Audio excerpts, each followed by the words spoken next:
All right, man. We back with match number 2 of the triple main event from All In, Texas. Before we get into that, like, subscribe, comment, share. Tell your damn auntie who had your mom and them sitting in front of the TV watching Sting back in the day. Cause she gonna appreciate this. You know what I'm saying? Tell her Sting still be around. He retired, but he still be around. Tell her about it.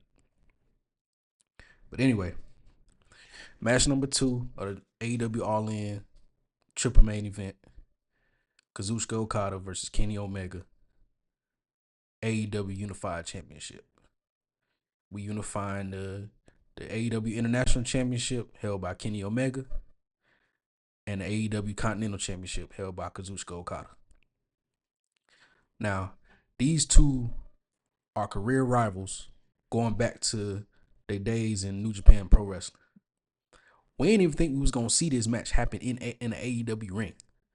So the fact that this is even happening is crazy. They 2-2 against one another. This is a tiebreaker right here with a new championship at the end of it. Who better to establish a brand new championship at AEW than Kazuchika Okada and Kenny Omega? Especially given the fact that it's being considered a second world championship in AEW. Two career champions. Why not? So going into this match, the build up and whatnot, we saw a lot. One, we saw the return of Kota Ibushi. Kota Ibushi is also signed to AEW. Something else that nobody thought that they would see. And he fought Kazuchika Okada in an AEW ring. Something else we thought we would never see. Kazuchika Okada and Kota Ibushi are also career rivals. In fact, I went back and watched the last match they had back in 2020 before they fought in AEW. We also saw Okada team up with Don Callis and damn near kill Kenny Omega. I'm talking about mauled him.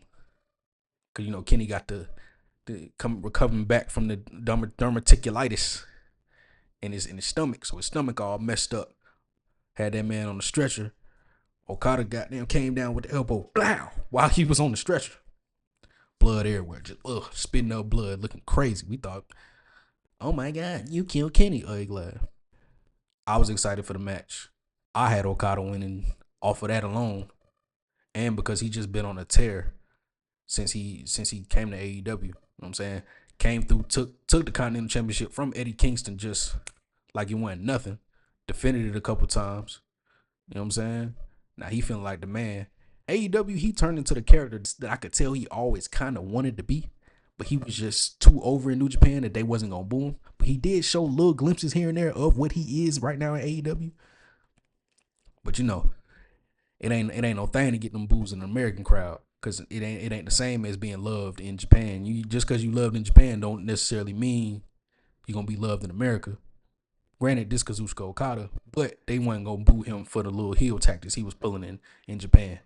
Because he was still technically a good guy because they would not boo him. But over here, motherfuckers will boo your ass out the building for, for your heel stuff. Even though he's still one of the best in the world. Now, as far as the thoughts around the match, a lot of people thought Okada was kind of phoning it in a little bit due to him being in America, him making the big money.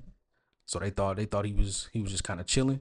And then we got Kenny Omega who coming off of sickness. So he ain't all the way up to speed for real. But the match overall, it was what it was supposed to be. It wasn't necessarily a New Japan style match, but they did get some stuff off that I haven't seen them get off in quite a while. Okada did the thing where he put his opponent on the top turnbuckle and he do the drop kick and they hit the outside of the ring. I don't think he's done that since he's been at AEW. So that was my first time seeing that in a minute. And then Kenny Omega did the little missile drop kick off the top rope when he hit his standing opponent right in the back of the neck, in the lower neck, upper back area. It was cool to see that. All in all, great match. I enjoyed it. I loved every bit of it. Kazuchika Okada came out on top. Triple Crown Okada. You knew inaugural AEW Unified Champion. Now let's talk about this belt. Gorgeous belt. When I saw it, I was like, oh yeah, we we got something with this one. It's something different about this championship, man. And I think this version of Kazuchika Okada is the perfect person to establish what this championship is gonna be. I think this championship is made for guys like Konosuke Takeshita. I think it's made for guys like Katsuyori Shibata, Tomohiro Ishii, Kota Ibushi, and shit. Okada called out Swerve, and it looked right. It looked right. Like Swerve didn't look out of place standing in front of Okada. You know what I'm saying? I mean, they fought before when Swerve was the world champion, but it's something about this belt. It's something about this championship that kind of got like a much darker feel to it than the AEW World Championship does. It's the championship for the killers. You know what I'm saying? Don't get me wrong. It's been some killers to hold the AEW World Championship, but this championship just got a different feel to it, man. This evil version of Okada is the perfect person to establish what this championship is gonna be. I got high hopes for the championship. It just again, I'm just gonna keep reiterating the fact that this belt has like a different feel to it. We ain't even seen a title defense yet, but the way this belt looked, it just looked like some some 90s All Japan Pro Wrestling Triple Crown championship type situation going on. And mind you, the winner of the belt is gonna carry all three championships. So that's another version of the Triple Crown. Not necessarily the same way Eddie Kingston was a Triple Crown champion when he had the Continental Championship, the IWGP Strong Championship, and the Ring of Honor World Championship. It's different from that. I'm excited about this championship. I'm all the way locked in on whatever they got going on with it. Like I said, Okada called out Swerve for taking out the Young Bucks. Swerve came through like, what's happening? You know what I'm saying? What you gonna do about it? I took your partners out. What you gonna do about it? You know what I'm saying? We gonna see.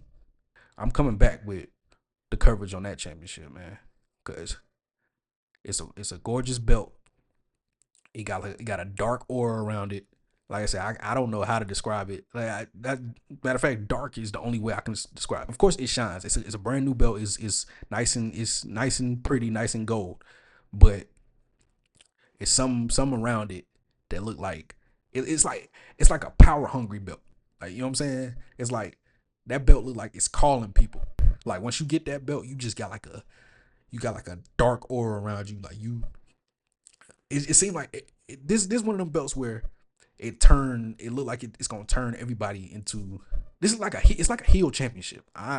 It seems like a bad guy championship. You know what I'm saying? But in a good way. I just feel like it's supposed to be bloodshed every time this belt is defended. Also, Will Ospreay could hold this belt. I think he'll go after this before he go after the AEW World Championship. To be honest, I think he should be part of the lineage of this belt, and he's held the International Championship, so I think he should be part of this belt's lineage. Kyle Fletcher, I think he going after this championship whenever he take Dustin Rhodes out and be the TNT champion. After that run, I think he going for this belt. We got 2 world titles technically. Some of the top guys can go after. I think a guy like Roosh can hold this title. It's some real killers that will look good with this belt. Bandito, they Bandito can get a hold of this belt.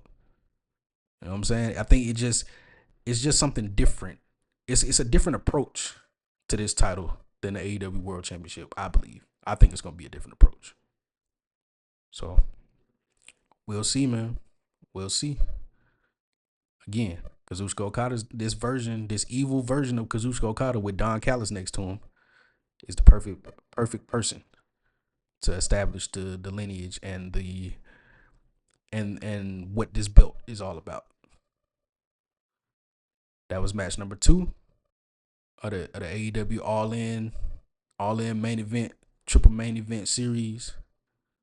Again, I say, like, subscribe, comment, tell your great aunt. All right, I ain't playing. She gonna appreciate it. Swope Digital Promotions. I see y'all when the main event getting talked about. Yeah.